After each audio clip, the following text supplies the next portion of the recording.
Sindicalismo, arte, cultura,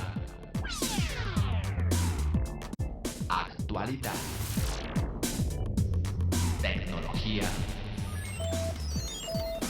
pedagogía, educación. Las expresiones de vida con que se construye Colombia tienen un punto semanal de encuentro. Buenos días, bienvenidos a Encuentro, el programa institucional de FECODE. Hoy es 23 de enero y a continuación les vamos a presentar la información más importante que en el escenario educativo, político y sindical se ha desarrollado en el transcurso de la semana. Aquí un avance. Impuesto que pretende gravar los útiles escolares con el IVA afectaría a la educación y aumentaría la deserción escolar. Decreto 1385 del 2015 permite a los fondos de pensiones privados realizar autopréstamos para ejecutar proyectos de infraestructura. Pobreza en el mundo profundiza la desigualdad infantil, una bomba social de tiempo que se acentúa. Mi nombre es Omaira Morales y aquí inicia Encuentro. Encuentro. El gobierno nacional y su política de recorte fiscal no tiene límites. Con la controvertida reforma tributaria se busca gravar con el 5% los útiles escolares, lo que llevaría, por supuesto, a incrementar los índices de deserción. La comisión de expertos que adelanta el borrador de la nueva reforma tributaria estructural que propone el gobierno nacional plantea que los útiles escolares sean gravados con el IVA del 5%, una medida descabellada que atenta con el derecho a la educación y aumentará las cifras de deserción escolar. Obviamente el impacto se va a sentir más en las provincias y en los campos donde las fuentes de empleo son menores y los salarios también son más bajos, pero eso no quiere decir que en las ciudades no haya afectación en los padres de familia. La educación en Colombia pasa por una serie de dificultades que afecta a la convivencia educativa, algo que se refleja en la calidad de la educación. Planteles educativos que no cuentan con una infraestructura adecuada y en algunos casos los estudiantes deben recibir clases al aire libre. Alumnos en poblaciones rurales que deben caminar horas para poder asistir a la escuela. Establecimientos y colegios que no cuentan con el número de docentes necesarios para dictar clases, entre otras debilidades. Ahora el gobierno pretende sumarle una más. La política y el Estado han cedido todo su poder frente a los gremios económicos, es decir, el Banco Mundial, las transnacionales son las que tienen el poder de someter a la política del Estado a sus deseos económicos. La deserción escolar en las zonas rurales supera el 50% y en las ciudades esta llega a un 18%. Cifras alarmantes que pueden ir en aumento. Si la reforma llegara a ser aprobada, esta terminaría afectando el bolsillo de los hogares menos favorecidos y reduciría el poder adquisitivo. Expertos que tienen unos vínculos muy estrechos con los gremios económicos y son ellos entonces los que determinan que todo el desajuste económico lo paguen los más desfavorecidos económicamente. Los libros y útiles escolares cada año son más costosos. Por eso FECODE rechaza y le exige al gobierno que se abstenga de imponer más impuestos a la educación. Las medidas que plantea la comisión de expertos terminarán alejando a los estudiantes de la escuela, dejándolos al servicio de la explotación laboral infantil. Y hablamos con el editor de la revista Educación y Cultura en su edición número 112, que aborda el tema de la práctica pedagógica y educativa, un tema muy pertinente para los docentes del 1278 que se encuentran en medio de la evaluación diagnóstica formativa. La revista Educación y Cultura le apuntó en su edición 112 a abordar el objetivo de la evaluación diagnóstica formativa, la práctica docente. Un tema complejo que es analizado a través de la pluma autorizada de los articulistas de esta publicación. Lo que encontramos cuando abordamos el tema en esta revista, cuando buscamos los especialistas en el tema de la práctica pedagógica, encontramos primero que todo que la práctica pedagógica es algo muy complejo, que puede ser abordado desde diferentes puntos de análisis. Por ejemplo, encontramos la posición del profesor Diego Barragán, que es un doctor en Educación y Pedagogía de la Universidad de La Salle, quien aborda la práctica pedagógica desde la perspectiva de la ética y de la política. O sea, lo que llamaríamos práctica pedagógica sería un asunto fundamentalmente ético. Por primera vez, los docentes de San Andrés comparten su trabajo sobre la tradición oral como instrumento para conservar la identidad cultural.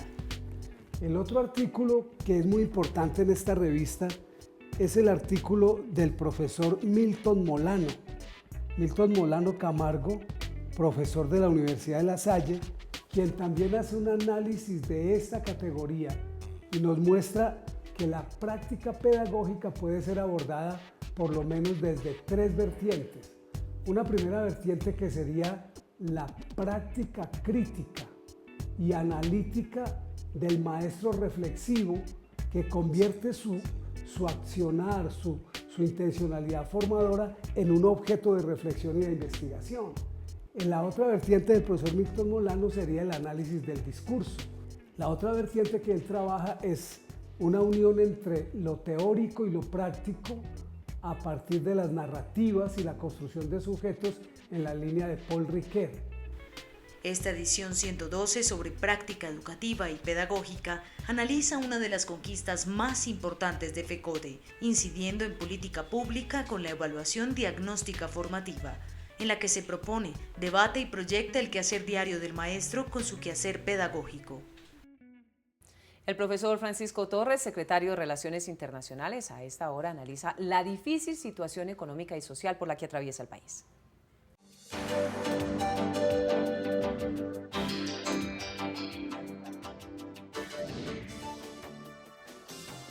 Buenos días. La tragedia económica y social que está viviendo Colombia ya es inocultable. Aunque el gobierno, en su desprecio por la verdad del doctor Santos, señale que no es dramática, cuando todos los hechos demuestran lo contrario. Pero también quiere ocultar el gobierno las causas de esta crisis que radican fundamentalmente en su política de destrucción de la industria y la agricultura por cuenta de los tratados de libre comercio, de privatización de todos los bienes del Estado y de endeudamiento generalizado del país. De tal manera que ahora, ocultando las causas, quieren imponer unas consecuencias que son aún más lesivas para el país: reforma tributaria, reforma pensional, venta del poco patrimonio que tiene el país, mayor depauperización de los trabajadores colombianos, en fin, una política absolutamente imposible de aceptar por los maestros colombianos y por el conjunto de la población de este país. Por esta razón llamamos a nuestros compañeros en todo el país a que estemos prestos a las batallas que necesariamente se van a dar este año y que tienen que ver con el nuevo modelo que adopte la financiación del sector educativo, en el cual nosotros luchamos porque haya un mejoramiento sustancial de los recursos para educación, lo que tiene que ver con la salud para los maestros colombianos y lo que tiene que ver con el modelo de ascenso para los maestros del 1278. En consecuencia, hay que tener unidad, hay que tener capacidad de lucha y hay que ostentar un conocimiento claro de los males del país. Para todos los compañeros maestros en las más apartadas regiones deseo un feliz fin de semana y un año fructífero en luchas y en logros. Está en circulación la edición 112 de la revista Educación y Cultura. Tema central: la práctica educativa y pedagógica, el profesor y el saber práctico, gramáticas de la práctica pedagógica, claves para una lectura comprensiva, tipos de saber del profesor y competencias, una relación compleja. Suscríbase llamando al teléfono 245-3925 en Bogotá o al móvil 315-529-9515. Revista Educación y Cultura, @fecode.edu.co. Educación y Cultura, 32 años construyendo el movimiento pedagógico colombiano. La venta de Isagen ha generado indignación en todos los colombianos, razón por la cual algunos congresistas, de la mano de grupos sindicales, decidieron demandar antes de que esta venta se cristalice. La venta de Isagen violó los derechos a la libre competencia, ocasionando un detrimento en el patrimonio público que afectará gravemente la moralidad administrativa. La demanda interpuesta ante el Tribunal Superior de Cundinamarca por un grupo de senadores y sindicatos busca frenar que la venta se ejecute al 100%, es decir, que se realice el pago y se cumpla con la transferencia de las acciones. En principio pedimos una medida cautelar para que lo suspendan, entre otras cosas porque como la empresa no ha pagado, digamos, todavía el negocio no se ha finiquitado. Pero en últimas, para que ya o más adelante el Tribunal Superior de Cundinamarca hunda ese proceso. ¿Por qué? Porque ese proceso que se ha hecho viola la moralidad administrativa. El proceso aún se puede detener. El Gobierno Nacional como el Fondo de Inversiones Brownfield tenían información sobre los procesos legales que se adelantaban, algo que le permitió al Ministerio de Hacienda cambiar las reglas del negocio a última hora, favoreciendo y adjudicando las acciones a un solo proponente. Los señores de Brookfield, que son los especuladores internacionales que compraron la empresa, pues están ganando toda la plata del mundo. Los intermediarios criollos de esa venta se ganan por lo menos 25.000 millones de pesos. O sea que estamos hablando de intereses muy poderosos. El malestar general en los colombianos crece tras conocerse que la firma canadiense es investigada en Brasil por el pago de coimas. Pese a esto, el presidente de la República en compañía de su ministro de Hacienda llevaron a cabo un negocio que violó todos los protocolos. Colombia puede terminar quedándose con su capacidad de generación eléctrica guardada o que el día de mañana un privado nos cobre un ojo de la cara por hacer esa generación que ha venido haciendo Isagen de manera correcta. Entregar la producción y generación eléctrica del país a extranjeros es obligar a que los colombianos más adelante estén sometidos a pagar tarifas más altas, mientras que el Estado pierde el control y la regulación en los precios del mercado. Los colombianos tienen claro que los inversionistas extranjeros no vienen a entregar soluciones al país de la crisis económica que se afronta, como consecuencia de las cerradas medidas que toma el gobierno para favorecer compañías en otros sectores. Y de la mano de la venta de Isagen, el Gobierno Nacional expidió de manera silenciosa el decreto 1385 del 22 de junio del 2015 que permite a los banqueros y a los dueños de los fondos de pensión privados en el país utilizar los recursos de los pensionados para invertirlos ni más ni menos que en la construcción de las vías 4G.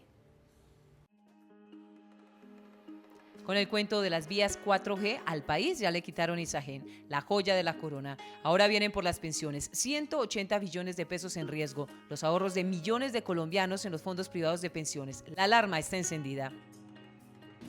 De los 180 billones que hoy están administrados por las 4, porque solo hay 4 administradoras de pensiones, está Porvenir del Grupo Luis Carlos Sarmiento con un 40%, Protección del Grupo Empresarial Toqueño con otro 40% y Escandia con fondos con el resto. Ellos, la plática que está de los afiliados no la pueden tocar, pues con el decreto 1385 del 22 de junio del año pasado, el gobierno Santos y de Lleras permitió que se den esos autopréstamos. Es decir, que en el caso del señor Luis Carlos Sarmiento, a través de Porvenir, podrá coger estos recursos e inyectarlos a sus proyectos de infraestructura. Los autopréstamos en general en el mundo son ilegales porque la codicia, la avaricia y la corrupción empuja a los banqueros a asumir riesgos para invertir, pero con el dinero de los demás, porque saben de las tasas de interés implacable y de la crisis financiera, pero sobre todo de la inestabilidad en la construcción de las vías 4G. Este decreto ya fue demandado por la Red de Justicia Tributaria ante el Consejo de Estado por nulidad constitucional, viola normas no solo de prudencia financiera, sino también de alto nivel de nuestra Constitución. Así que hay que estar pendientes porque después de habernos usurpado Isagen, hay que ser muy vigilante de lo que suceda en los fondos privados de pensiones que, valga decir, no tienen doliente. Aquí funciona el refrán popular, con cara gano yo, con sello pierde el pueblo. Un negocio desigual como el de Interbolsa, donde esta odiosa figura llevó al descalabro financiero. Juan Manuel, presidente. Aún así, el país no aprende. La crisis económica por la que atraviesa el país es el resultado del mal manejo de los recursos del Estado, de los altos niveles de corrupción y la evasión de impuestos. Sin embargo, el gobierno nacional tiene fija su mirada en solucionar esta crisis con la presentación de una reforma tributaria que afecta, como no, a los más pobres. Los colombianos día tras día se ven obligados a recibir menos ingresos, reduciendo su poder adquisitivo. Por eso muchos de ellos hoy se preguntan si es necesaria una nueva reforma tributaria. un mecanismo que utiliza el gobierno para cubrir el hueco fiscal que afronta la economía del país, afectando a los colombianos de bajos ingresos. Es una reforma tributaria contra la clase media y contra los más pobres del país. Por eso es injusta. Están poniendo el impuesto a todos los productos de primera necesidad, que antes no lo tenían.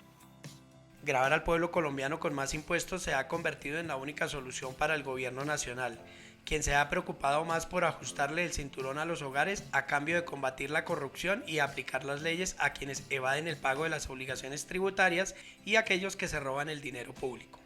Es más productivo 3 veces hacer el control de la evasión y de la elusión de los impuestos. Hay gente que no paga. Escuchábamos ayer unas cifras alarmantes. Solamente más de 3.000 y pico de empresas pagan impuestos. Y entonces las 20.000, 30.000, 50.000, 100.000 empresas no pagan impuestos. La caída en los precios del petróleo, el alza en el dólar y las excepciones tributarias otorgadas a los extranjeros en los tratados de libre comercio hoy surten un impacto negativo en la economía del país. A esto se suman otros factores que no parecen importarle al gobierno nacional. Y hay evasión, hay corrupción, tanto en las esferas oficiales como en las privadas, que se quedan con ese dinero, que es el que se requiere para el pueblo colombiano. La reforma que plantea la Comisión no presenta ningún ajuste a las excepciones tributarias de las empresas que llegan al país. Las medidas que se proponen terminarán favoreciendo a empresarios y multinacionales, imponiendo la mayor carga a las familias de los estratos 1, 2 y 3. No se deben hacer exenciones. Por ejemplo, las empresas mineras se llevan nuestros minerales, se llevan nuestra riqueza y aquí no queda nada, quedan los socavones, queda la devastación del medio ambiente y unos trabajadores desempleados sin ninguna seguridad social. Simplificar la estructura de impuestos para personas naturales, ampliar la base gravable, gravar las pensiones y dividendos, al igual que los útiles escolares, aumentar el IVA e incluir a las entidades sin ánimo de lucro en la base gravable son las medidas que se adelantan en la nueva reforma. Una reforma que le apuesta a aumentar los indicadores de pobreza, elevar la deserción escolar y reducir el poder adquisitivo. El profesor Libardo Ballesteros, tesorero de FECODE, a esta hora socializa con nuestros televidentes los 5 puntos que hacen parte del plan de acción de FECODE para el 2016.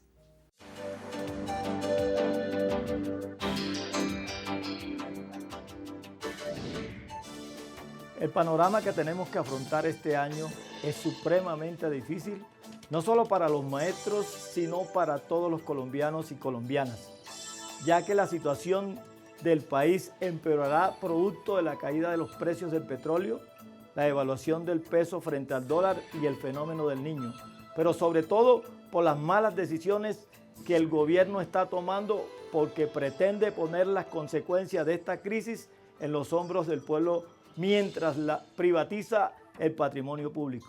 En medio de estas dificultades, la Federación ha diseñado un plan de acción que se centra en 5 aspectos esenciales. Primero, el posacuerdo, donde los docentes tenemos que jugar un papel fundamental poniendo en práctica el proyecto de la escuela como territorio de paz. En segundo lugar, el Fondo de Prestaciones Sociales en Magisterio, donde se debe garantizar los nuevos contratos, una buena prestación de los servicios de salud y en las prestaciones económicas hay que asegurar el pago oportuno en los tiempos que estipula la ley. Tercero, cumplimiento a cabalidad de los acuerdos realizados el año pasado por parte del Gobierno Nacional en materia de evaluación diagnóstica formativa, pago de deudas, la nivelación salarial y otros compromisos. Cuarto, este año debe haber reforma al Sistema General de Participaciones. Hay que estar pendiente a que no se incluyan puntos que perjudiquen al magisterio. Y como quinto, formación político-sindical a todo nivel, que permita cualificar a los afiliados y afiliadas del gremio, especialmente a los jóvenes del 1278. El llamado del Comité Ejecutivo de FECODE a los maestros y maestras es estar alerta a las convocatorias desde su federación. La única manera de derrotar los intereses mezquinos del gobierno nacional es con la movilización y la lucha en las calles. Radio Revista Encuentro. Programa institucional de FECODE. Encuentro. Sindicalismo, arte, cultura, actualidad, tecnología, pedagogía, educación. Encuentro. Las expresiones de vida con que se construye Colombia tienen un punto semanal de encuentro. Todos los sábados a las 7:30 de la mañana por Colmundo Radio. Y como si la situación económica en el país ya no fuera suficientemente crítica para los colombianos, ahora el gobierno nacional está apuntando a que los trabajadores que reciben ingresos mensuales de 1.800.000 pesos deban declarar renta. El nuevo año llega con una serie de ajustes tributarios que golpeará el bolsillo de los colombianos. Aquellos que trabajan por prestación de servicios y sus ingresos sean superiores a 1.800.000 estarán obligados a pagar el impuesto de retefuente, una medida que golpea la tercerización laboral del país. El esfuerzo errado de gravar a los más afectados, a los más vulnerables, dejando intactas las grandes sumas de dinero que no tributan o tributan menos que las clases medias en los sectores más ricos y en las empresas más acomodadas del país. Lo único claro que registra la nueva reforma tributaria es que pondrá a más colombianos a pagar retefuente. Hoy cerca de 2 millones de empleados están obligados a tributar. Lo que busca el gobierno es que 300.000 contribuyentes más estén obligados a realizar aportes al fisco. Los más castigados son los de salarios bajos, por cuanto que esto incluye que incluso un salario que promedie el 1.500.000, 1.800.000 pesos ya entraría en la lista de declarantes, por tanto les aplicarían el retefuente. Eso significaría una disminución ostensible en su ingreso, que está seriamente afectado. La capacidad adquisitiva de los colombianos cada día se reduce. El gravamen a la retefuente termina afectando la calidad de vida de los nacionales. Percibir un menor ingreso terminará afectando negativamente el consumo de la canasta familiar.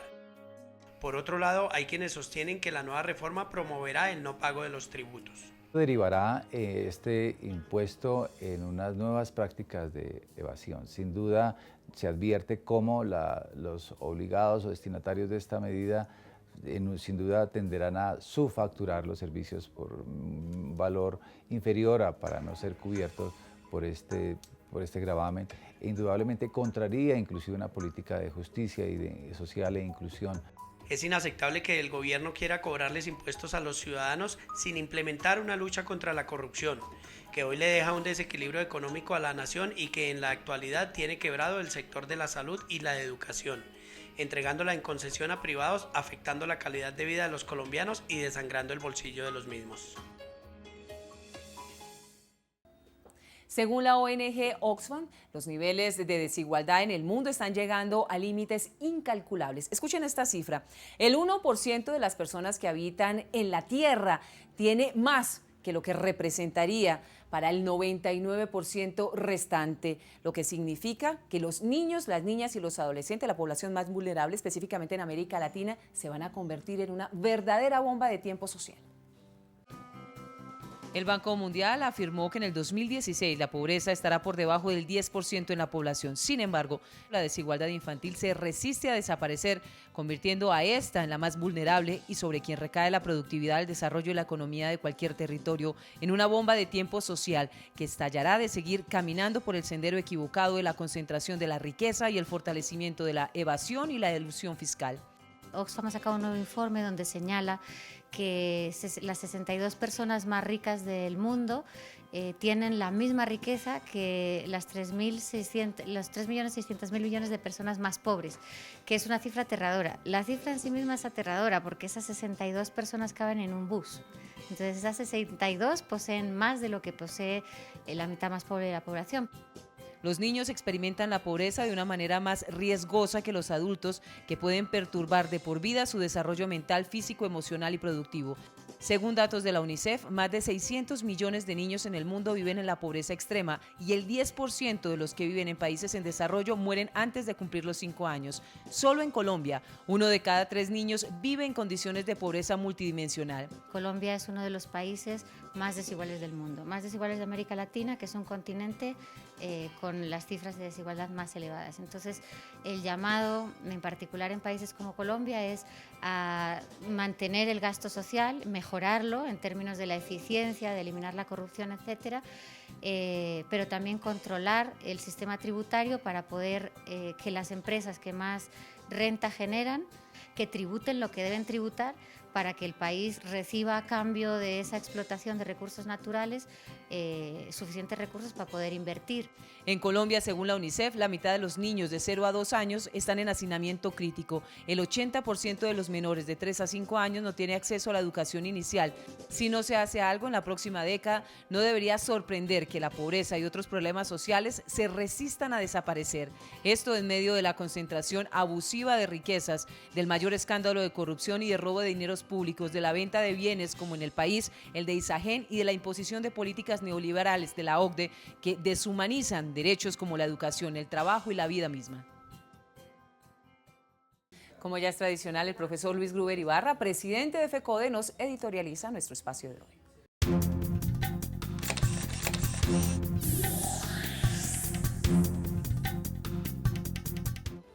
Un saludo a todos los trabajadores de la educación y en particular al magisterio colombiano. Esta semana que concluye la federación hizo un trabajo de planeación de nuestras actividades, de nuestro trabajo. En última, el diseño del plan de acción de la federación. En ese diseño todo el ejecutivo se concentró para buscar las prioridades, para, en el sentido del diseño, accionar para enfrentar los problemas que hoy aquejan al magisterio. Y encontramos que dentro de las prioridades para el país, para todos, está el tema de la solución negociada al conflicto. Pero en la visión de paz con justicia social. O sea, no es posible avanzar en la justicia social si no hay movilización que concluya en avanzar en reivindicaciones. Por otro lado, en ese mismo propósito, la Federación le ha pregonado al país la necesidad de que las escuelas sean respetadas como territorios de paz. Y esa sería nuestra propuesta para que en la solución negociada al conflicto, cómo generamos desde la escuela las oportunidades para que el país alcance una paz duradera, una paz real. Por otro lado, en materia de reivindicaciones, le damos cardinal importancia al tema del Estatuto Único de la Profesión Docente. Nos parece que es la reivindicación más importante y por eso le exigimos al gobierno que haga sus gestiones con su bancada para que la Cámara de Representantes nombre a sus representantes y la tripartita pueda empezar a avanzar en la discusión del Estatuto Único. Pero además, dentro de las distintas problemáticas, el tema de jornada única. No nos vamos a quedar en la consigna. Debemos decir qué es lo que queremos para que la jornada única se corresponda al ideario del magisterio, de la federación, del país. Una jornada única que consiste a que la crisis que tiene la educación hoy sea superada con el aporte de los maestros, de los padres de familia, de los estudiantes, y que el Estado, el gobierno, haga las inversiones necesarias para que este proceso sea exitoso. Finalizo mi informe diciéndoles que el DTF con el que liquidarán los intereses de cesantía es de 5.13. Y el viceministro en la reunión que acabamos de concluir el día viernes nos informa que ya el decreto de incremento pasó por la función pública y está para la firma del ministro de Hacienda, que no la firmó el titular, lo va a firmar el encargado porque el propósito es que salga este mes el decreto para que el incremento se aplique en el mes de febrero y ya sabemos cómo es la fórmula. 6.7 que es el IPC, un punto de la mesa adicional y aparte tendremos los 2 puntos de nivelación que la Federación alcanzó con el Gobierno Nacional. Decirle a los maestros que el tema de salud tiene cardinal importancia. Estamos haciendo todos los esfuerzos y consultas para que el modelo de contratación se corresponda a la dignificación del servicio de salud que merece el magisterio y su familia. Feliz fin de semana. Recuerden, mañana Contrastes, porque la realidad tiene diferentes miradas, de 1:30 a 2 de la tarde por el Canal 1. Vamos a analizar el plan de acción de FECODE para el 2016. Y maestros y maestras, recuerden que en Contrastes siempre ubican permutas.